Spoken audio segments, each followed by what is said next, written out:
Hello friends, life course channel पर आपका हार्दिक स्वागत है।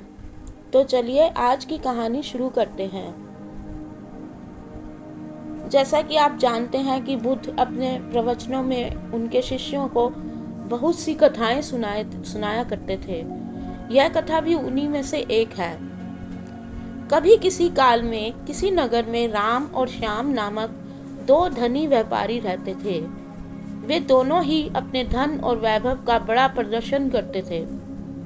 एक दिन राम अपने मित्र श्याम के घर उससे भेंट करने के लिए गया। राम ने देखा कि श्याम का घर तो बहुत विशाल और 3 मंजिला था।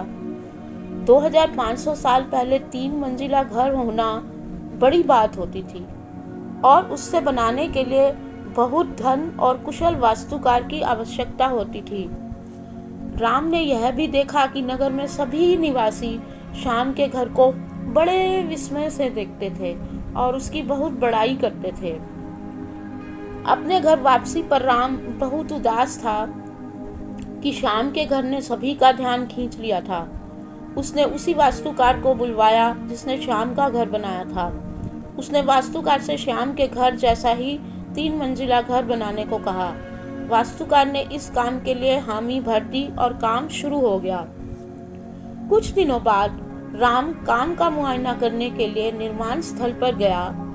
जब उसने नींव खोदे जाने के लिए मजदूरों को गहरा गड्ढा खोदते हुए देखा तो वास्तुकार को बुलाया और पूछा कि इतना गहरा गड्ढा क्यों खोदा जा रहा है।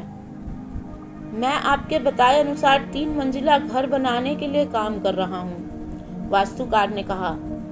मैं सबसे पहले मजबूत नींव बनाऊंगा, फिर क्रमशः पहली मंजिल, दूसरी मंजिल और तीसरी मंजिल बनाऊंगा। मुझे इस सब से कोई मतलब नहीं है, राम ने कहा।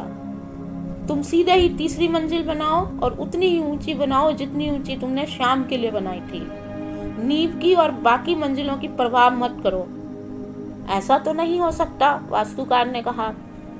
ठीक है, यदि तुम यह नहीं करोगे तो मैं किसी और से करवा लूंगा, राम ने नाराज होकर कहा। उस नगर में कोई भी वास्तुकार नींव के बिना वह घर नहीं बना सकता था। फलता है वह घर कभी बना ही नहीं। अतः किसी भी बड़े कार्य को संपन्न करने के लिए उसकी नींव सबसे मजबूत बनानी चाहिए एवं काम को योजनाबद्ध तरीके से किया जाना चाहिए। नमो बुद्धाय।